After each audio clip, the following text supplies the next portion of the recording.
તમારે પણ પ્લેનમાં સુરતથી ભાવનગર જવું છે? કેવી રીતે જવું હાલો તમને કહું. આપણે આવી ગયા છીએ સુરત ઇન્ટરનેશનલ એરપોર્ટ અને આપણે આની ટિકિટ ઓનલાઈન જ કરાવવાની રહેશે. તો અમે ઓનલાઈન ટિકિટ કરાવી લીધી છે. એક જણાની ટિકિટ 2800 છે, તો અમે બે હતા તો અમે કરી 5600 ની બે ટિકિટ બુકિંગ. અને હા, ભાવ અપડાઉન થતો એટલે વેબસાઇટમાં જોશો એટલે તમને આઈડિયા આવી જશે. ત્યાર પછી અમે કરાવ્યું સિક્યુરિટી ચેક અને ખાસ આધાર કાર્ડ સાથે લાવવું. તો આવી ગયા છે આપણા બોર્ડિંગ પાસ અને અહીંનો સ્ટાફ છે ને એ ભાઈ બહુ સરસ મજાનું કામ કરે છે, તો એમને પણ ધન્યવાદ. તમારા પાકેટથી માંડીને ફોન, ચાર્જર, પાવર બેગ બધું જ ચેકિંગ કરવામાં આવે છે. અહીંયા ચેકિંગ થઈ ગયું કમ્પ્લીટ ને પછી આપણે ઠપકારી એક રીલ હો ભાઈ. હાલો હવે જવા દઈએ પ્લેનમાં બેસવા.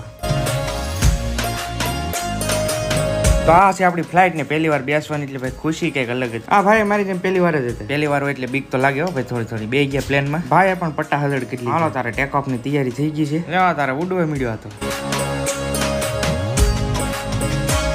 આ કઈક મફતમાં આપ્યું હતું પે ઠપકારી મેં હતી પ્લેનમાં. આનો તમારે ફૂલ વિગતવાર વિડીયો જોવો ને તો આ ચેનલમાં આવી ગયો છે, તો જાઓ ઝડપથી જોઈ આવો. મસ્ત વિડીયો છે.